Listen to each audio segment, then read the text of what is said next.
Você já ouviu falar do bebê diabo que nasceu em São Paulo nos anos 70? Em 1975, o jornal Notícias Populares lançava a seguinte manchete: Nasce o diabo em São Paulo.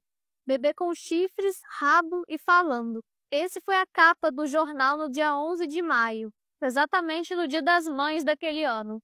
A manchete chamou muita atenção das pessoas naquela época, e a notícia do suposto anticristo se espalhou rapidamente pela cidade. Segundo as informações trazidas nas páginas dos jornais, o bebê teria nascido em São Bernardo do Campo. Assim que veio ao mundo, o bebê já falava. Mas não só isso, ele xingava todos ao seu redor e ameaçava sua mãe de morte. Além disso, é claro, ele tinha chifres, o corpo coberto de pelos e um rabo, além de um olhar maligno e amedrontador. Após a notícia do dia 11, os exemplares do jornal Notícias Populares explodiu, vendendo muito mais do que eles vendiam antes.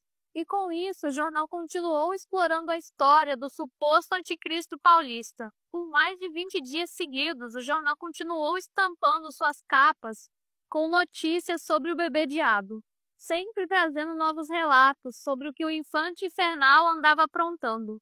Desde histórias sobre ele atacando pessoas, pessoas o perseguindo, tentando o exorcizá-lo, sobre seus supostos pais e outras notícias que pudessem chamar a atenção do público. Sobre os pais, o jornal dizia que o pai dele era um fazendeiro, que nunca tirava seu chapéu para ocultar os próprios chifres.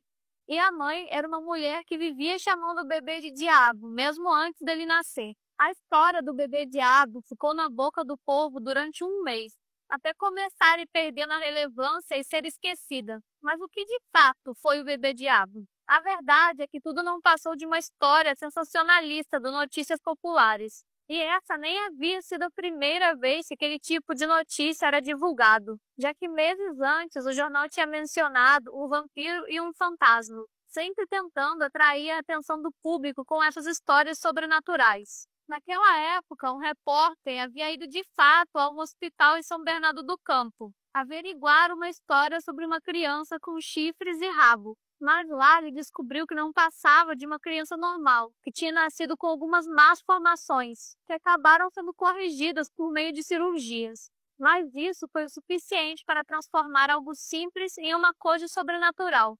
Ainda que a história do bebê diabo tenha sido inventada pelos responsáveis do Notícias Populares, muita gente na época acreditou na história. Mas e você? Já conhecia a história do bebê diabo?